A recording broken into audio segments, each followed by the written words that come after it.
there, everyone. This is Lordy, the Retro Desperado. I guess some of you guys that are returning fans have seen that my name has changed on the profile. Well, that's just a small little rebrand because I've been starting up my small business again to where I buy and resell old retro consoles and comic books. So, once again, Lordy, the Retro Desperado. And saddle up, guys, because I've got another review for you today. And today is going to be the Gargantos figure. The figure is actually from the Marvel vs. Capcom video game, and in that game, his name was Shuma Gorath. I'm not sure why they decided to go with the Gargantos or the correlation between characters, but nonetheless, let's jump right into some box art here. As you can see on the front there, pretty cool looking art. Looks a lot like he looked like in the game.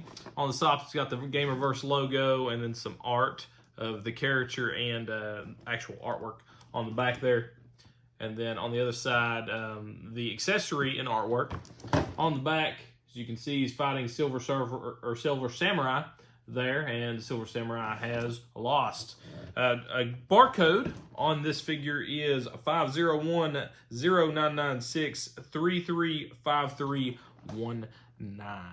All right, so without further ado, let's bust this bad boy open and see what you guys think. All right, so fresh out of the package, what you're going to get with the Gargantos figure is this right here. As you can see, he comes disassembled with 3 of the tentacles on one side, the rest of his tentacles on the other, as well as the actual main body piece, and then the alternate accessory there. And I'm going to put him together here and then show you guys what he looks like.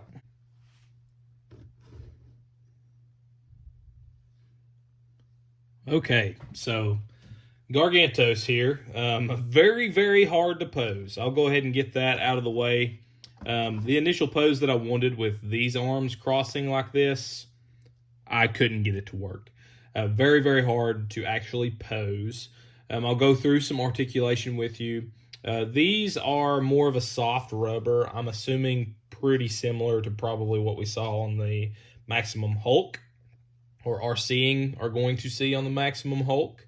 Very soft, is pliable. The bendy wire in this is rather hard, and it ends at like here-ish on the tentacles.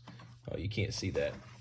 See where that indentation is? That's about the end, and there's not much, like, you can't do anything past that. Right there is where it ends. Actually, I feel it. So anything past where my finger is, there is no bendy wire. So super hard to pose because of that.